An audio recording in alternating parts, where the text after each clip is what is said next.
this radio broadcast for a news break.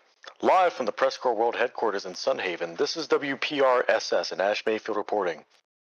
The sun looks like it is beginning to set in this 119th world conquest of the Siva Valley conflict, pitting the Wardens of the North against Messian Southern legions. It is now day 775. Breaking today, intense fighting in the south as Warden pushes attempt to claim the final 2 victory points to end the war.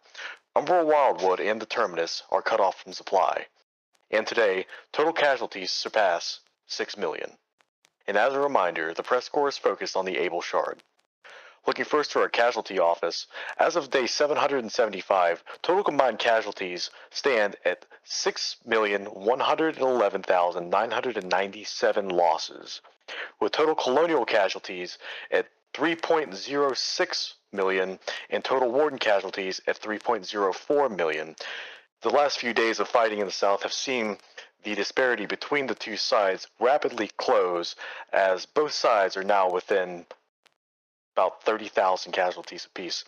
The deadliest region so far this war is now at Callahan's Passage, where total colonial casualties were at 362,000 and total warden casualties were at 306,000. And the second deadliest, as no surprise to anybody who's been following this war, has been Farragut Coast, though fighting in both of those regions is at a complete standstill, as the warden forces have pushed into the south. Looking in the west, intense fighting tonight as colonial forces at Westgate Keep defend against relentless warden pushes that has seen the western front mostly stagnate the last few days. And all is calm in Sableport for now as warden forces focus attention east. In the center, in the heartlands, wardens take Fort Providence, cutting the last supply route into the Umbral Wildwood, and colonial forces attempt desperately to take control back over this crucial road. Warden forces also push into the historically hard-to-crack Blemish, which has always seen a heavy buildup of colonial defenses and facilities. The Umbral Wildwood, and more specifically Thunderfoot Town, is surrounded and cut off from all colonial supplies. While colonial forces have maintained a buffer zone around by retaining control of the surrounding bases, the situation seems untenable as wardens continue pushing their lines. And wardens move into the WLL and SOL stronghold of Akrithia in the very southern hex, as they establish a foothold in Heir Apparent, but at a major cost if losses mount up at 3-1. And in the east, Cerberus Wake is now under warden control, cutting the whole of the terminus from major supply hubs in Akrithia, and the standing garrison there tonight is stranded. Warden pushes push against Colonials, losing personnel there 2-1. And now, a report from Scum's One True Foe from the Robert Loves Games Discord, who reports the following. Scum's legendary frigate, the SNS Callum Sword, has fallen, but it did not go down without a fight. Today it took down 6 enemy vessels, 3 subs and 3 destroyers. A final destroyer also killed us. We took it down with us. The SNS Callum Sword, we will remember you, with a little salute.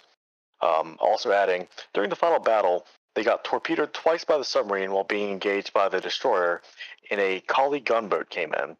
The sub that torpedoed us got killed, we had weakened it, and one of our allies killed it after the SNS Callum Sword died.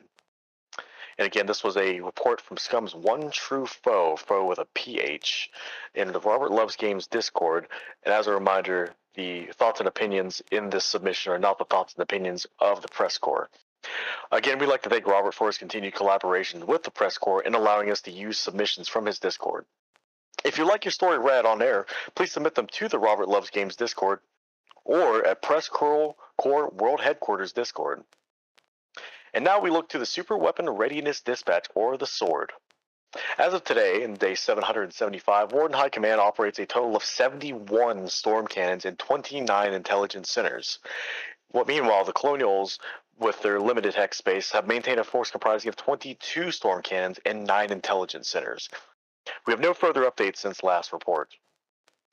The current Rocket Watch level is still at level 5, as earlier this week sources confirmed the Wardens have finished research of the A0E TAC-9 rockets, though no further updates at this time. Now the weather. Scattered thunderstorms around Westgate reported tonight as fighting rages on in the western region. Meanwhile, all sunny just to the south in Sableport. Our weather forecast would not be possible without the help of our volunteer storm chasers. If you'd like to know more about the Storm Chaser Corps, please visit PressCorpsGaming.com/weather. The Press Corps reminds you to blink. Blink your eyes and keep blinking them.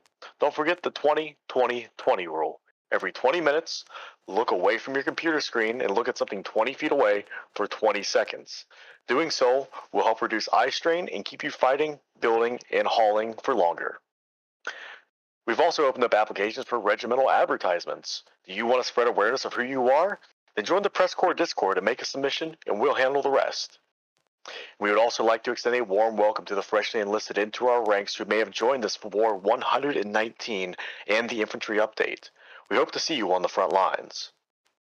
Stay tuned for more news, music, and weather together on 121.5 WPRSS. Our next report will be soon. I'm Ash Mayfield, and you've been listening to the Press Corps, covering your world. The Presscorps is an all-volunteer creative collective of reporters, broadcasters, artists, and more from the MMO video game Foxhole, developed by Siege Camp.